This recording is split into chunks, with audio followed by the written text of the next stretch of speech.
Muy buenas noches a todos mis hermanos y hermanas que nos hacen compañía a esta hora de la noche de día domingo. Daremos comienzo a nuestro servicio de meditación en el nombre de nuestro Señor Jesucristo. Hoy continuaremos hablando acerca del matrimonio dentro de una serie relacionada con la familia. El domingo pasado, nuestra hermana Janet estuvo hablándonos acerca del efecto de la caída del hombre y la mujer en el huerto del Edén en el matrimonio. Y vimos que ese efecto tiene que ver con la aparición del yo, cuyo fruto se manifiesta a través del orgullo, la desunión y la falta de transparencia. Y la pregunta es, ¿cómo podemos nosotros ir venciendo el orgullo de tal manera que podamos tener un matrimonio bueno en gran manera, como lo calificó Dios en su diseño original? Y por esas razones que hemos titulado el tema de hoy, La gracia del Señor para el matrimonio. De inmediato daremos lectura a la palabra del Señor para meditar brevemente en ella. En el nombre del Señor Jesucristo. Dice así en Proverbios capítulo 3, versículo 34. Ciertamente Él escarnecerá a los escarnecedores y a los humildes dará gracia. Amén. Vamos a orar al Señor para que Él bendiga nuestras vidas a través de esta palabra. Bendito Dios, gracias te damos, Señor amado, por esta hermosa palabra que tú, Padre amado, pones frente a nosotros. Entendemos, Señor, que eres tú quien puede revelarnos, Señor amado, y edificar, Señor bendito, nuestras vidas a través de tu palabra. Por esa razón es que en esta hora te pedimos que tu Santo Espíritu provea luz, claridad y revelación en nuestras vidas, a fin de que podamos ser muy edificados con tu palabra maravillosa para hoy. Todo esto te lo rogamos, Señor, en el nombre de Jesucristo, nuestro Salvador. Amén. Bien, dijimos, mis hermanos, que el matrimonio es la base de la familia. Y también hemos dicho que el matrimonio siempre ha estado en peligro, pero hoy día ese peligro se ha intensificado. Y el peligro mayor es el divorcio, eso ya lo hemos conversado. Y hemos dicho que debemos cuidar el matrimonio. Justamente nuestra hermana Janet nos hablaba acerca de una crisis de masculinidad que existe hoy en esta generación. Y lamentablemente esa crisis de masculinidad se debe a que nosotros, la generación de los padres de hoy, y en eso me incluyo, hemos fallado en transmitir lo que significa ser masculino a nuestros hijos, ¿ya? Por eso es que las generaciones hoy día, esto es a nivel mundial, están viviendo una crisis de masculinidad. La idea masculina, ¿ya?, es una idea distorsionada. Y la palabra del Señor es la que nos enseña lo que significa verdaderamente ser masculino, que no tiene nada que ver con los parámetros que esta sociedad nos indica y transmite a nuestros hijos. De ahí la importancia que nosotros como padres enseñemos a nuestros hijos lo que significa verdaderamente ser masculino, ser varonil. Y por supuesto también hay una crisis de femineidad, ¿ya?, en la sociedad. Y esta crisis, mis hermanos, se debe porque las madres de hoy no han sido capaces de transmitir lo que verdaderamente significa ser femenina, ¿ya? Y la razón por la cual fallamos, tanto padres y madres, es porque muchas veces desconocemos los principios que nos enseña la palabra del Señor acerca de lo que significa ser masculino y lo que significa ser femenina, ¿ya? Y la razón por la cual es importante, mis hermanos, que todos nosotros nos preocupemos, especialmente usted que está criando niñitos pequeños, ¿ya? Hijitos, ¿no es cierto? Y también los que están criando hijos más grandes, ¿no es cierto?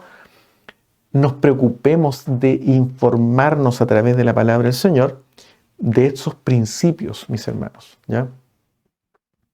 Bueno, hemos dicho también que el orgullo es el principal elemento que generó la caída, o el principal efecto que generó la caída en el huerto del Edén. Y el orgullo se manifiesta en distintas áreas del matrimonio. Por eso que tenemos que estar atentos, mis hermanos. Hay un área que está dentro del matrimonio que tiene que ver con la comunicación. Y el orgullo siempre se manifiesta ahí, en nuestras comunicaciones, en la manera como nos comunicamos con nuestro esposo, con nuestra esposa, ¿ya? Muchas veces hay maridos que no se comunican con su esposa, ¿ya? Y a veces no tiene nada que ver con un tema de timidez, tiene que ver simplemente con un tema de orgullo, ¿ya? Simplemente el marido considera que no tiene por qué darle a saber ciertas cosas a su esposa. O lo mismo también la esposa con el esposo. Muchas veces la esposa o la madre le tolera cosas a los hijos y esconde esas cosas del padre. Y ahí se generan problemas de comunicación. Y en esa área, mis hermanos, cuando hay problemas de comunicación producto del orgullo, mis hermanos, hay muchas fallas matrimoniales producto de ese elemento. Otra área donde también muchas veces se manifiesta el orgullo tiene que ver con la intimidad sexual, ¿ya? Que está regulada, mis hermanos, dentro del matrimonio. El Señor desea que eso ocurra dentro del matrimonio. Él lo aprueba, ¿ya? Pero muchas veces, mis hermanos, también se manifiesta el orgullo cuando llega el momento de tener esa intimidad. Y por eso es que Pablo dice que la mujer no debiera negarse a su marido, ni tampoco el marido a su mujer. Y de hecho, mis hermanos, el Señor, a través de Pablo, nos exhorta a que debemos ser muy cuidadosos en esa área.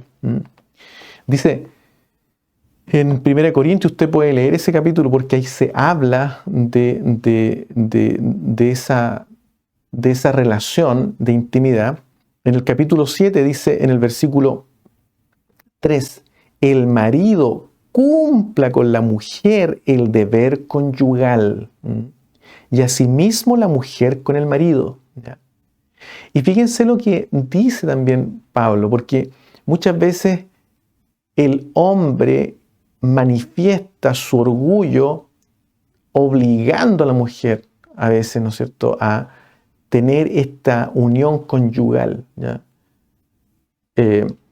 Y aquí dice la palabra del Señor que la mujer no tiene autoridad sobre su propio cuerpo, sino el marido, ¿ya?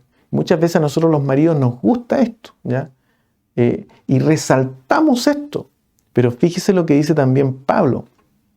Dice, ni tampoco tiene el marido autoridad sobre su propio cuerpo, sino la mujer, ¿ya? O sea, en esta relación matrimonial, mi cuerpo está bajo autoridad. ¿De quién? De mi mujer. En esta relación matrimonial, el cuerpo de mi mujer está bajo autoridad ¿de quién? Mía, suya en su matrimonio y de su esposa en su matrimonio. Entonces, lo que está tratando de decir Pablo es que dentro de esta intimidad, en esa área, mis hermanos, hay que ser muy cuidadosos. Siempre tiene que haber mucha comunicación en esa área. Pero jamás el hombre mostrar ese orgullo de cuando yo quiero, tienes que estar dispuesta a tener esa unión conyugal conmigo. Y la mujer muchas veces, no, me niego rotundamente. No, mis hermanos, esto tiene que ser en comunicación, ¿ya? En comunicación. Eso es lo que enseña Pablo. Pero también, mis hermanos, Hay otra área en la cual muchas veces se manifiesta el orgullo y tiene que ver con la conexión emocional o la apreciación. Muchas veces, mis hermanos, no está esa conexión emocional, ¿ya? Por ejemplo, en el caso del hombre, una de las cosas que más anhela un varón dentro del matrimonio es ser escuchado, ¿ya? Es ser escuchado, es tener una esposa que escuche, ¿ya? Que se sienta al lado de él y converse, ¿ya? Muchas veces el hombre necesita ser escuchado, ¿ya?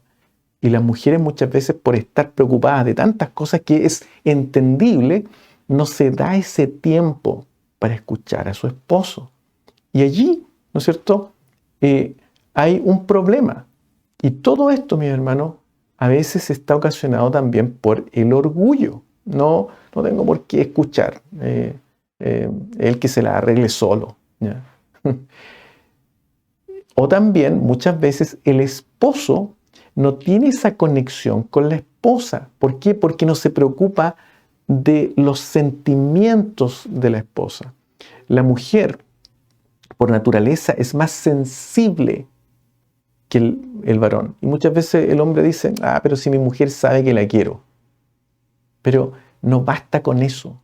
Muchas veces es necesario que el marido haga un esfuerzo y muestre a través de algo, ¿no es cierto?, presente, su aprecio hacia su esposa. Pero muchas veces el hombre o también la mujer en esa área también generan o actúan bajo orgullo. Y por eso que hay que tener cuidado, ¿ya? El orgullo siempre está actuando, mis hermanos. O también en la resolución de conflictos, mis hermanos. Esa es otra área dentro del matrimonio donde a veces se manifiesta, pero fuertemente, el orgullo. Y todas estas cosas, mis hermanos, se pueden minimizar, ¿ya? Si nosotros estamos conscientes de que como matrimonio se va a manifestar el orgullo y tenemos que ir reduciendo ese orgullo. ¿Y para qué decir? En el ámbito de las finanzas, hoy día es un factor que divide mucho a los matrimonios. Y por eso que hay que tener cuidado con eso, mis hermanos, ¿ya? Ahora, esto ocurre porque muchas veces nosotros pensamos en el matrimonio que esta unión debe estar centrada en mí, ¿ya?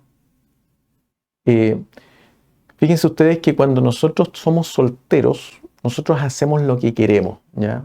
Nadie nos dice nada, excepto nuestros padres, ¿no es cierto? Pero no tenemos que pedirle permiso a nadie, ¿ya? Hacemos lo que nosotros nos gusta, lo que nosotros deseamos hacer. Pero cuando llegamos al matrimonio, mis hermanos, nos damos cuenta que somos altamente orgullosos, soberbios, ¿ya? Y el matrimonio entonces es el vehículo, es la manera como nosotros podemos ir remodelando nuestro corazón, porque todos llegamos con orgullos elevadísimos al matrimonio. Y el matrimonio, esa unión, Dios la provee para que nosotros vayamos perfeccionándonos en la vida. Y la manera de perfeccionarnos es reduciendo el orgullo, ¿ya? Y el matrimonio nos ayuda a eso, mi hermano. Y tenemos que lograrlo, de lo contrario el matrimonio no va a funcionar.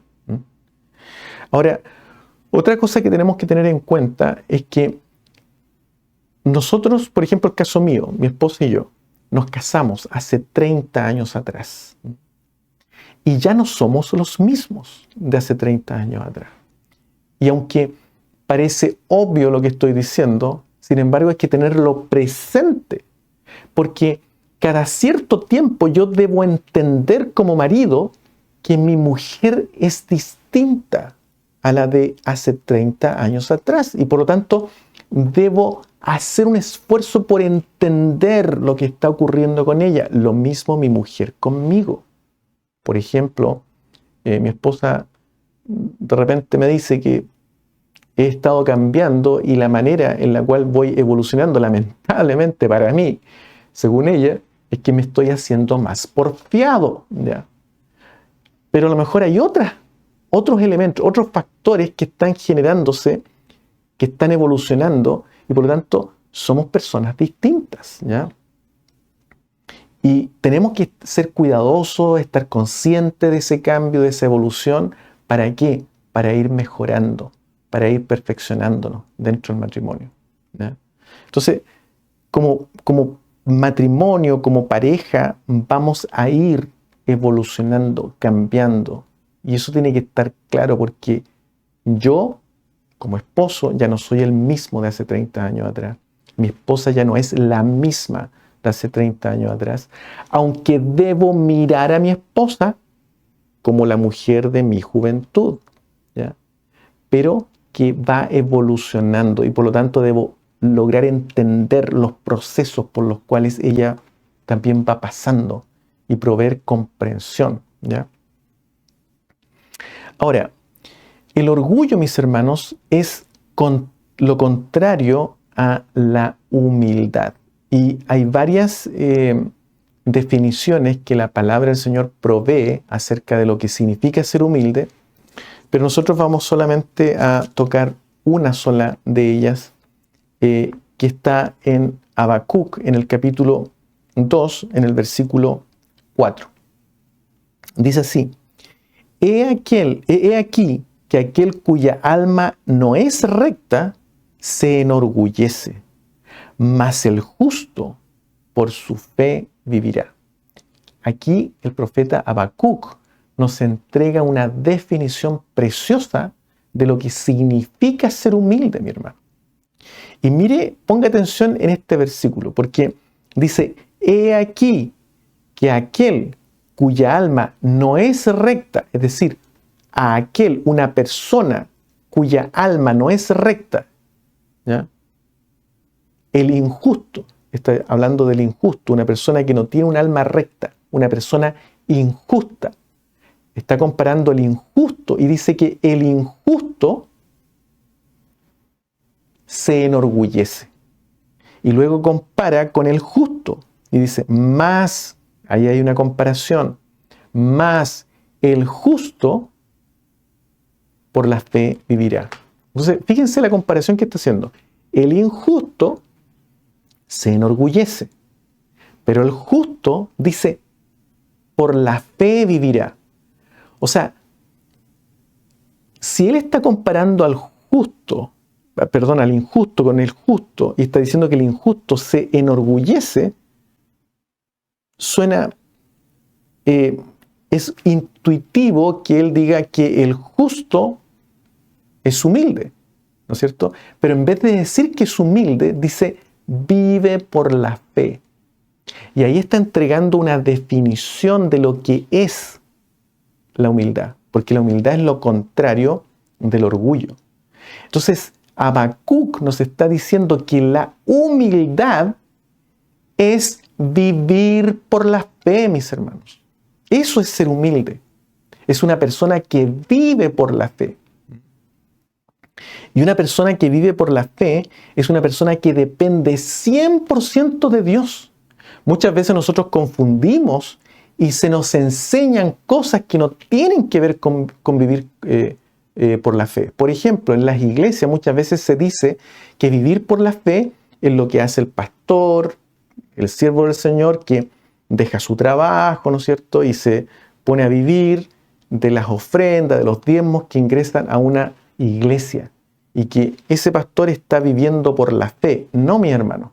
Ese pastor está recibiendo un salario. Técnicamente está recibiendo un salario. Así que tampoco podría estar viviendo por la fe. Hay que tener cuidado con eso. Ser humilde significa vivir por la fe. Y vivir por la fe significa, mis hermanos, que yo dependo 100% de Dios. Usted podría tener un trabajo y vivir por la fe. Vivir por la fe significa que yo no hago nada sin consultarlo a Dios. Como el modelo que nos entrega Cristo. Jesucristo vino y Él decía: mi comida es hacer la voluntad de Dios. he descendido del cielo, no para hacer mi voluntad, sino la voluntad del que me envió. Ese es el modelo. Él vivía por la fe. Significa eso que él dependía 100% de lo que decía su Padre. Eso es vivir por la fe. Y una persona que vive, mi hermano, de acuerdo a la voluntad de Dios, es una persona humilde. Por definición, es una persona humilde. Y eso es lo que tenemos que hacer en el matrimonio. En esas áreas como la comunicación, ¿no es cierto? En el área de intimidad, del deber conyugal, en el área de las finanzas, en el tema de las relaciones, de la conexión emocional. Tenemos que vivir bajo los principios de la palabra del Señor. No por lo que nos dicta nuestra carnalidad, sino por lo que nos dicta la palabra del Señor. Eso es vivir por la fe. Y eso es ser humilde, mis hermanos. Hay un principio, y esta es la razón por la cual es importante que nosotros sepamos lo que significa ser humilde, porque hay un principio bíblico, ¿ya? Un principio bíblico, mis hermanos, tiene que ver con una ley, es algo que se cumple. Por ejemplo, la ley de la gravedad. La fuerza de gravedad es un principio, ¿ya? Por ejemplo, este objeto que tengo acá, yo lo suelto y automáticamente cae. Y es un principio. ¿Por qué? Porque se cumple siempre, por lo menos aquí en la superficie de la Tierra, ¿ya? Siempre se cumple. Yo suelto este objeto y cae inmediatamente, ¿ya? Siempre se cumple eso. Los principios son como leyes espirituales que siempre se cumplen. Y el versículo que nosotros leímos en Proverbio capítulo 3, versículo 34, fíjense ustedes que los apóstoles del Señor lo utilizan para mostrar un principio, ¿ya? Así que vamos a leer de inmediato en Santiago, en el capítulo 4, versículo 6. Dos apóstoles repiten exactamente lo mismo. Dice, pero Él da mayor gracia, porque esto dice, Dios resiste a los soberbios y da gracia a los humildes. ¿Se da cuenta? Y da gracia a los humildes. Él resiste al soberbio, pero da gracia a los humildes. Y fíjense que Pedro, en el capítulo 5 de su primera carta, dice exactamente lo mismo. Hablándole a los jóvenes, le dice, revestíos de humildad. ¿Ya? ¿Por qué? Porque Dios resiste a los soberbios y da gracia a los humildes. ¿Se da cuenta?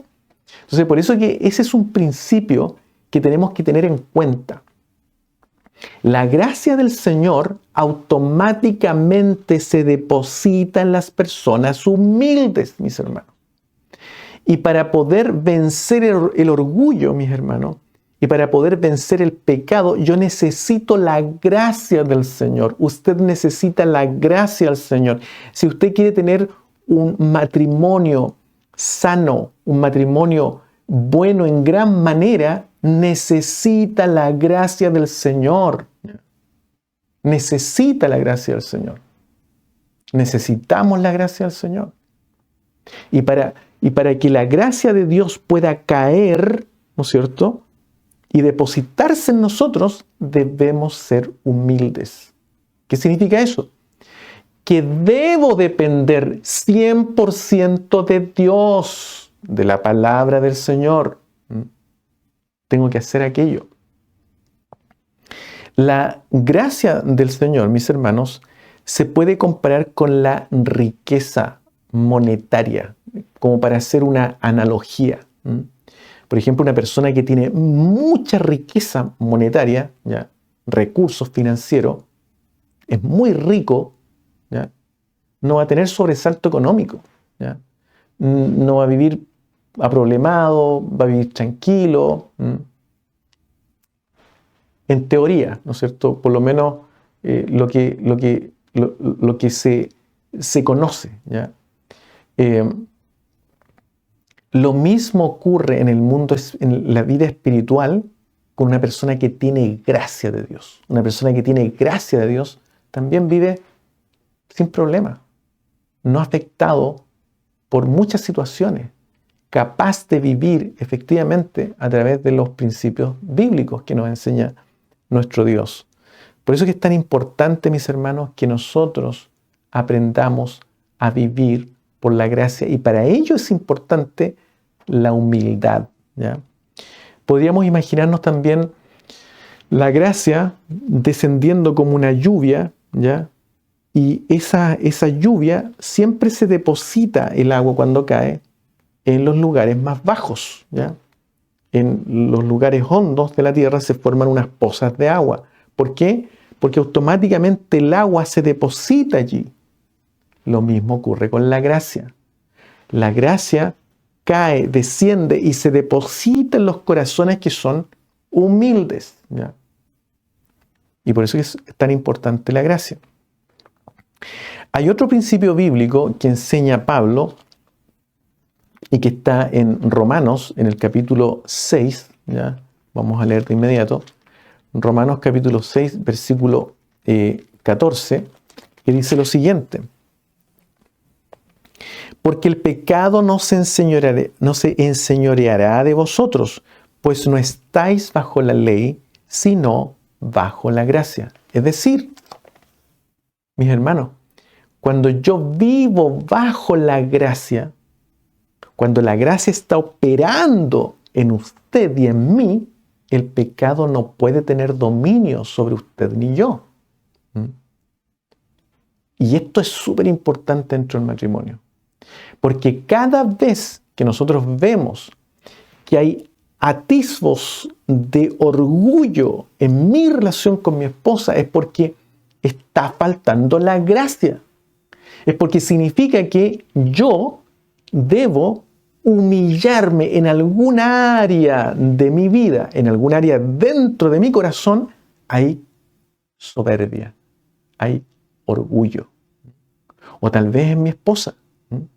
Y por eso es que es importante la comunicación, ¿ya? ¿Por qué? Porque nosotros queremos levantar una descendencia para Dios. Ambos estamos juntos en esto. Y por lo tanto, mira, aquí estamos actuando mal. A lo mejor yo estoy pecando de esta manera.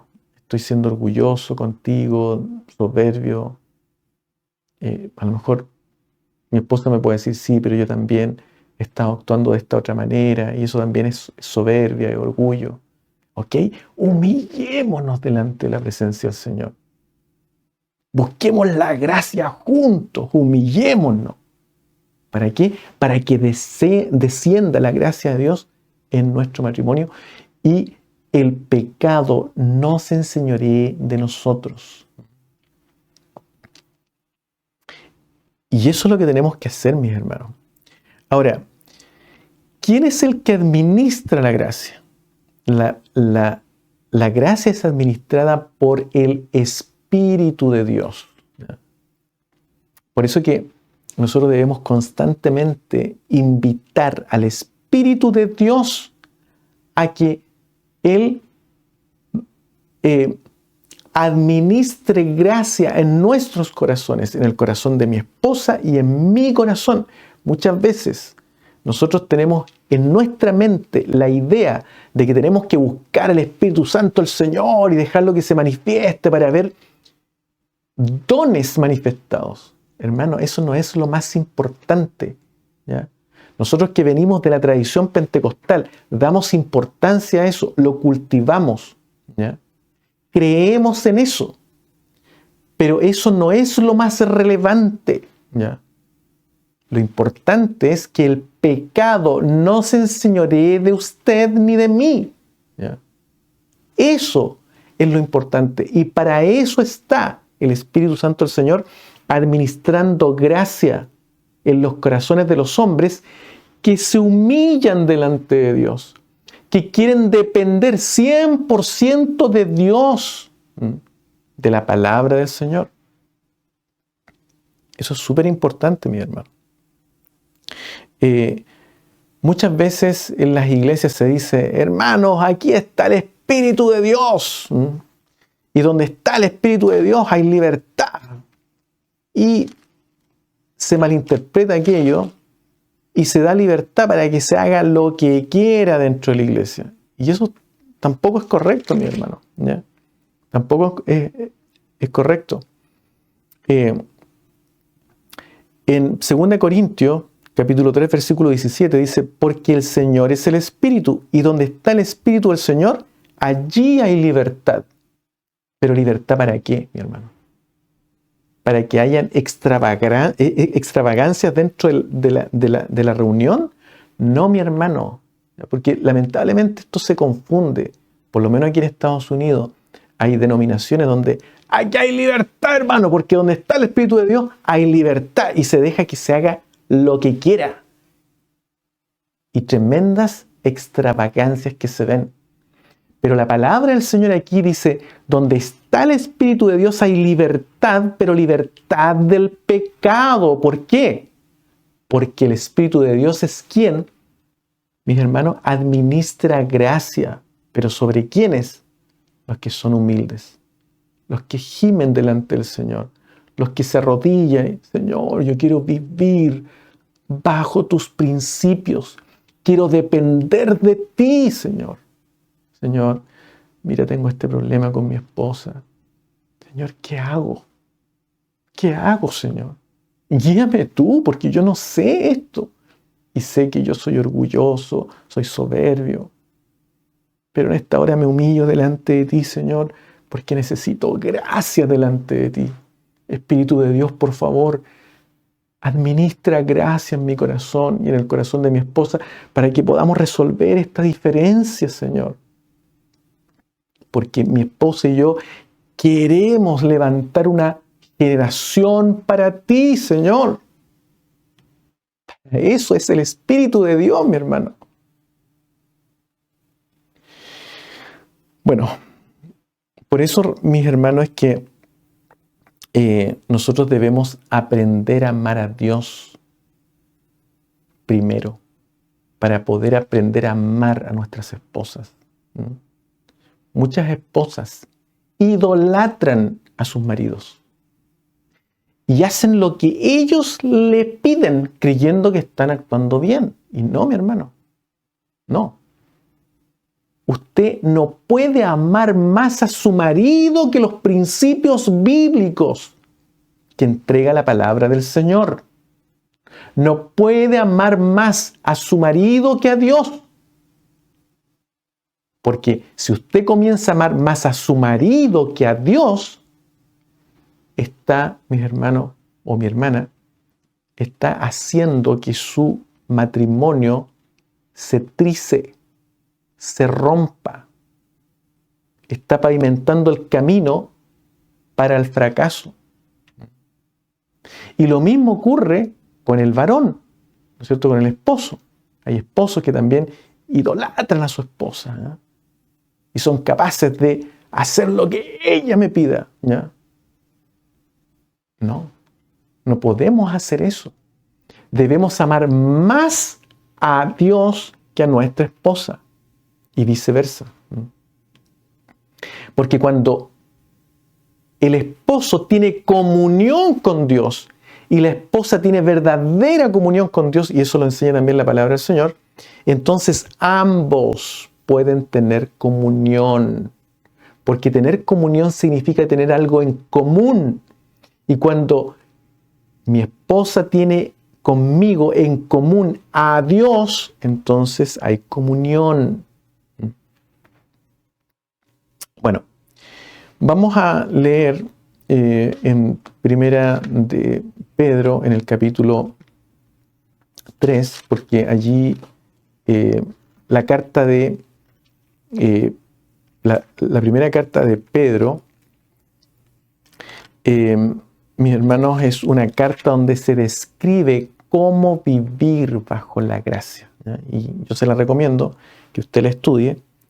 De hecho, dice en el versículo 12 del capítulo 5 de la primera carta universal de Pedro: por conducto de Silvano, a quien tengo por hermano fiel, os he escrito brevemente, amonestándoos y testificando que esta es la verdadera gracia de Dios en la cual estáis. ¿Ya? O sea, todo lo que él describe en esta carta tiene que ver con la verdadera gracia de Dios. Si usted quiere aprender cómo los apóstoles entendían la gracia del Señor, esta es una buena carta para que usted lea. Y ese debiera haber sido el título de la carta de Pedro, ¿no es cierto? Viviendo bajo la gracia. Veamos lo que nos dice en el capítulo 3, los versículos 1 al 7. Porque acá se nos habla acerca de vivir bajo la gracia y Pedro toca el área del matrimonio. Y dice así: asimismo, vosotras, mujeres, estad sujetas a vuestros maridos, para que también los que no creen a la palabra sean ganados sin palabra por la conducta de sus esposas, considerando vuestra conducta casta y respetuosa. Vuestro atavío no sea el externo de peinado ostentoso, de adornos de oro o de vestidos lujosos, sino el interno, el del corazón, en el incorruptible ornato de un espíritu afable y apacible, que es de grande estima delante de Dios. Porque así también se ataviaban en otro tiempo aquellas santas mujeres que esperaban en Dios, estando sujetas a sus maridos, como Sara obedecía a Abraham, llamándole Señor, de la cual vosotros habéis venido a ser hijas, si hacéis el bien, sin temer ninguna amenaza. Y luego a los varones le dice: vosotros maridos, igualmente. ¿Ya? Y esto es importante, mi hermano, porque muchas veces cuando se leen estas cartas siempre se hace mención a las mujeres, las esposas deben estar sujetas a los maridos. Y los maridos, no, la Biblia no dice nada. No, mi hermano, la Biblia está diciendo que los hombres también deben estar sujetos a sus esposas, ¿ya?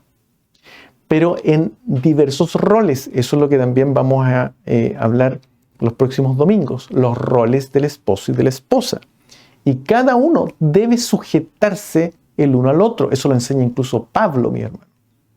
Entonces, cuidado con muchas veces malinterpretar estos versículos bíblicos como para manipular a la esposa. No, la Biblia dice que tú tienes que estar sujeta a mí.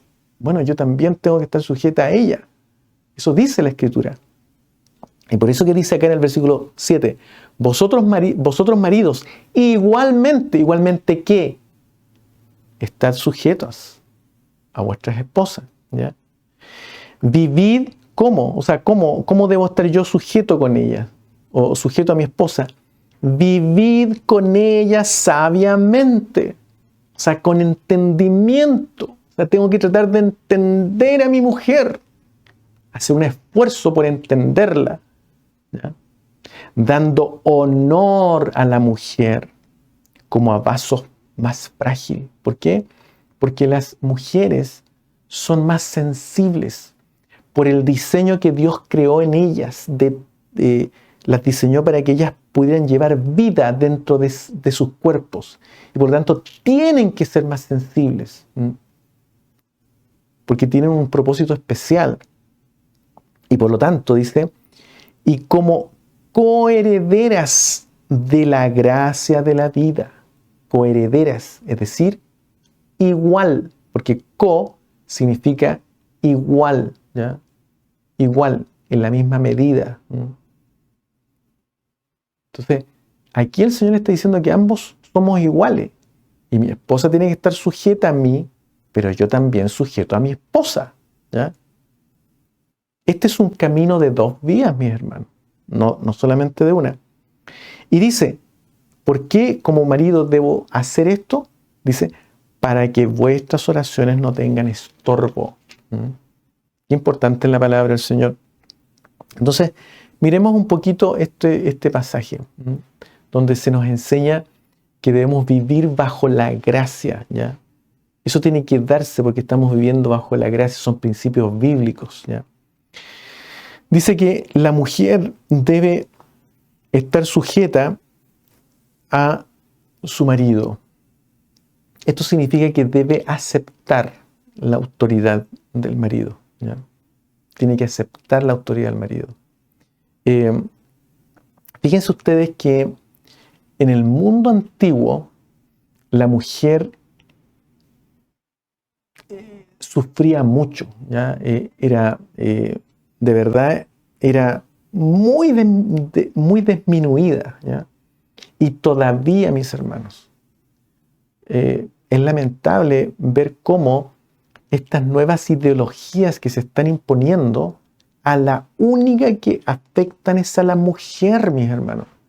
Y hoy día hay fuertes discusiones aquí en Estados Unidos justamente porque se hace una clasificación como mujeres cis, aquellas que han sido biológicamente nacidas mujer, y las mujeres trans, aquellas, ¿no es cierto?, aquellos varones que se han transformado porque se perciben como mujeres, ¿ya?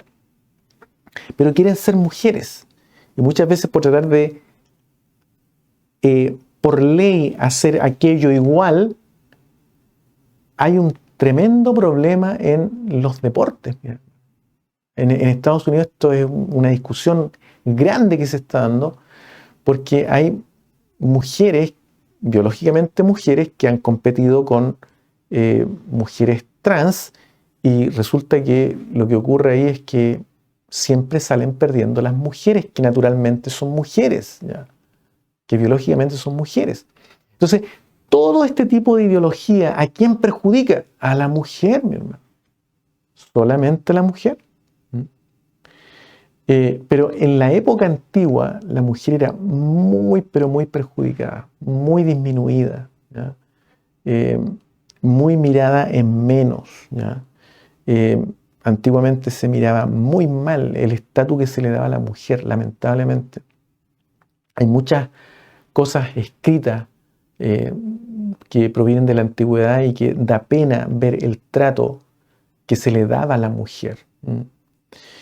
Entonces, cuando una mujer era cristiana, abrazaba el cristianismo, mi hermano, y estaba casada con un varón que no era cristiano y que era gentil, lo más probable es que tuviera en su casa ídolos, ¿ya? Porque eso se acostumbraba. Cuando uno ingresaba a la casa de un pagano, habían altares grandes, llenos de ídolos, ¿ya? Y lo más probable es que la mujer tendría también que a lo mejor acompañar a su esposo, ¿ya? Entonces, la recomendación que se le hacía a la mujer era que se sujetara a su esposo, ¿ya? Pero, ¿por qué? Se le daba ese consejo como una manera de proteger a la mujer, de protegerla, dado que como ella era cristiana y tenía que empezar a vivir de acuerdo a los principios bíblicos, ya iba a tener antagonismos con su esposo. Por ejemplo, si su esposo quería adorar un ídolo, ella tendría que decirle, yo no puedo hacer eso, porque yo adoro a Dios. ¿Entiende?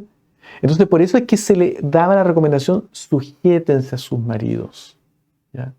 Para no crear otros antagonismos, ¿ya? Porque son suficientes los antagonismos que va a tener dentro del matrimonio, porque usted es cristiana, su marido no lo es. Y usted tiene que vivir bajo los principios de Cristo, mi hermano. Entonces era una manera de protegerla. Y la recomendación era tener un comportamiento puro, un comportamiento respetuoso, que se ocupara más bien del vestido interno, o sea, de tener gracia de Dios dentro de su vida, mi hermano. Porque la idea era que con su manera de ser, su esposo se convirtiera. Pero, sin embargo, aquí hay una expresión que a mí me gustaría que le pusiéramos atención en Primera de Pedro, en el pasaje que leímos. Hay una expresión muy interesante porque dice, en el versículo 6 dice, como Sara obedecía a Abraham llamándole Señor, de la cual vosotras habéis venido a ser hijas, si hacéis el bien, sin temer ninguna amenaza. ¿Ya? O sea, sujetarse al marido, pero sin miedo. Sin miedo, porque usted debe confiar en la protección del Señor, mi hermano. Sin miedo. Y muchas veces, en matrimonios cristianos, la mujer se somete a su marido con miedo. Y no es capaz a veces de decirle, esposo mío, tú estás actuando mal. Este consejo que entrega Pedro era un consejo para mujeres casadas con hombres no cristianos, ¿ya? Que también es el mismo consejo que se le daba a las mujeres casadas con hombres cristianos, ¿ya? Pero, mis hermanos, es importante que la mujer se sujete a su marido, pero sin miedo. Sin miedo a las amenazas. ¿Ya? Por eso es importante, mis hermanos, que la mujer dentro del matrimonio no se deje atropellar. Porque usted, hermana amada, cuando está dentro del matrimonio, no es esclava de su marido. Usted, por amor a Cristo, se sujeta a su marido, a la autoridad de él. ¿Qué significa eso? Que usted se pone en una posición de oír la voz de su marido en las áreas que respecta al matrimonio y actúan juntos, ¿ya? Pero eso no significa que usted sea esclava de su marido y que su marido pueda abusar de usted. Por eso que la palabra del Señor es clara, sin temor a las amenazas. Sin temor a las amenazas. Y, ¿no es cierto? Dice, hacer lo correcto sin temor a lo que sus esposos puedan hacer. No, yo tengo que orar y aunque a ti no te guste que yo ore, pero yo voy a orar porque yo creo en Dios. Pero también sujetarse a su esposo.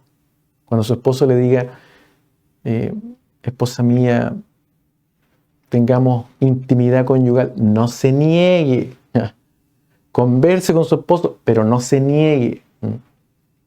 Y como dice Pablo, si usted quiere retirarse para estar con el Señor, converse con su esposo. O sea, mis hermanos, estos son los principios bíblicos bajo los cuales nosotros tenemos que depender. Cuando nosotros dependemos y obedecemos estos principios bíblicos, somos humildes. Y también, por supuesto, el esposo, que es cristiano y tiene una mujer que no es cristiana, bueno, debe actuar con entendimiento. Tiene que hacer un esfuerzo por entender a su mujer y entender que es un vaso frágil. ¿Ya? Es más sensible, está diciendo la Escritura. Entonces, yo como esposo no puedo ser brusco con mi mujer. Por ejemplo, voy a poner un ejemplo exagerado, ¿ya? Porque yo puedo acarrear un saco de papa, voy a decirle a mi mujer que también lo cargue, porque tienes que ayudarme. Tú eres mi ayuda idónea, así que así como yo cargo un saco de papa, tú también tienes que cargar un saco de papa. Hermano, eso eso no tiene sentido, mi hermano. Un hombre que se comporta así no está entendiendo la fragilidad de su esposa, independientemente que ella pueda levantar un saco de papa o no. Y lo importante acá es que debe honrar a su esposa. Nosotros los varones debemos honrar, es decir, levantarla, tenerla en alto a ellas. No más alto que Dios, porque primero tengo que amar a Dios para poder amar bien a mi esposa, pero debo honrarla, darle honra, honor, en la manera como yo la protejo, porque como varón, parte de la masculinidad que enseña el Señor a través de la Biblia es que yo como varón debo proteger a mi esposa, ¿ya? Mi esposa debe estar bajo mi protección, y también mis hijos, bajo mi protección. Y eso es honrarla, cuidar de ella. Y dice, porque ambos son coherederos. Y como dije, significa iguales. Significa junto con, ¿ya? Gozamos de lo mismo. O sea, yo por ser hombre, Dios no me da más a mí que a mi mujer. A ambos nos da lo mismo, porque el Adán que Él creó está compuesto por un varón y una hembra. ¿Me entiendes?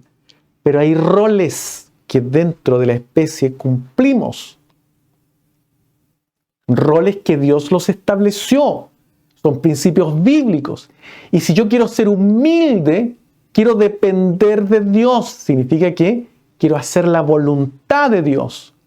Y cuando estoy haciendo la voluntad de Dios, la gracia del Señor viene sobre mí. El Espíritu Santo del Señor viene y administra gracia sobre su vida, sobre mi vida, para que podamos cumplir.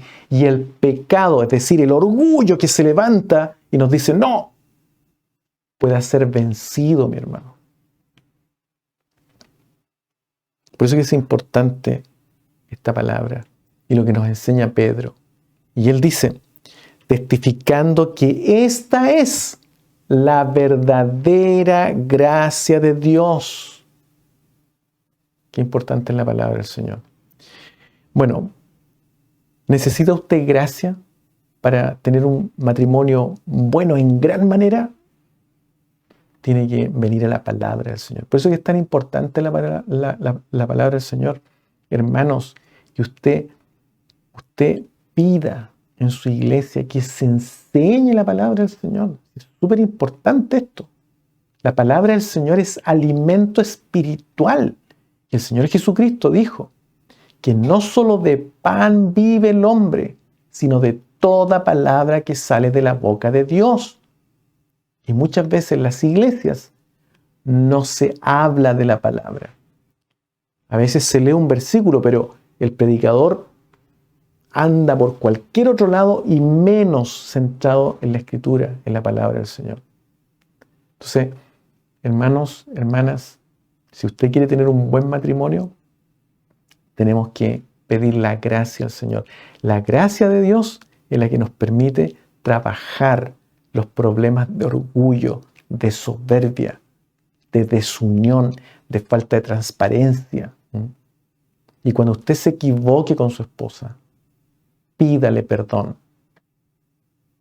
Y cuando usted se equivoque con su esposo, pídale perdón. Y muchas veces para poder pedir perdón, se requiere la gracia de Dios. Porque el orgullo inmediatamente, ¿no? ¿Cómo voy a pedir perdón? Eso significaría rebajarme a ella. No, mi hermano. No. Está actuando el orgullo. Y si está actuando el orgullo, si usted piensa eso, es porque la gracia del Señor no está en usted. Y si la gracia del Señor no está en usted, de acuerdo al principio bíblico, es porque usted no es humilde. Está actuando el orgullo. En alguna área de su vida, usted está siendo orgulloso. Tiene que buscarla. Examíname, Señor, mi corazón. ¿Dónde yo estoy siendo orgulloso? ¿Ya? Es lo que tiene que pedirle al Señor que le entregue. Entonces vamos a orar al Señor para que Él nos bendiga, para que Él nos guarde y para que Él nos dé esta gracia que tanto necesitamos. Para el Señor sea toda honra y toda gloria. Oremos al Señor. Bendito Dios y Padre Santo Celestial, gracias te da mi alma, mi corazón.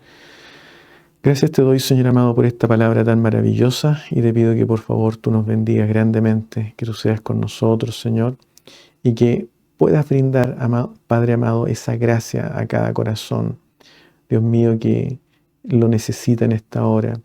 Señor bendito, yo te pido por cada uno de mis hermanos que está escuchando esta reunión, esta palabra, y que ellos puedan ser muy bendecidos y edificados. Todo te lo ruego, Padre, en el nombre de Jesucristo nuestro Salvador. Amén. Amén.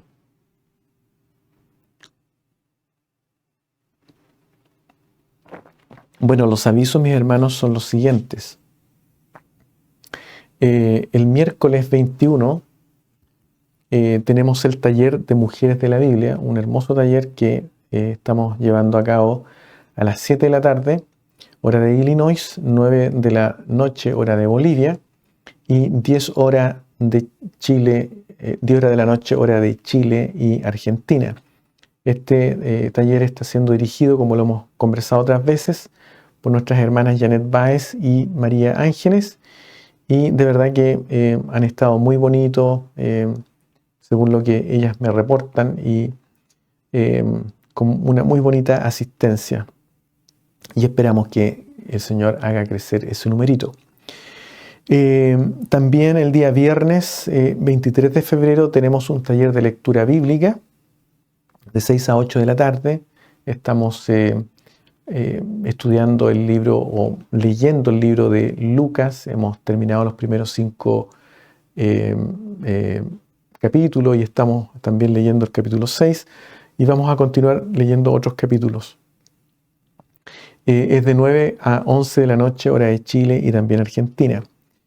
El domingo 25 vamos a continuar con nuestra reunión de meditación a las 6 de la tarde, 9 horas de Chile y también de Argentina. Y por supuesto vamos a seguir mirando el tema sobre el matrimonio, ¿ya? Vamos a mirar temas muy interesantes que vienen en los siguientes domingos. Y también queríamos o deseamos que nos ayude a orar en nuestro deseo, como lo he conversado otras veces, promover la palabra del Señor a través de este ministerio. Y por supuesto, si usted desea hacer solicitudes de oración, le pedimos que nos envíe a través del correo electrónico que está en la descripción del video y nos diga el motivo por el cual usted quisiera solicitar la oración y con gusto vamos a ayudarle, ¿ya? Bueno, eso sería todo y vamos de inmediato a pedir la bendición del Señor.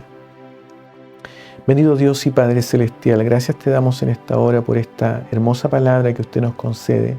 Le rogamos su bendición, Señor amado, sobre cada uno de los hermanos que ha tenido la oportunidad de escuchar este servicio.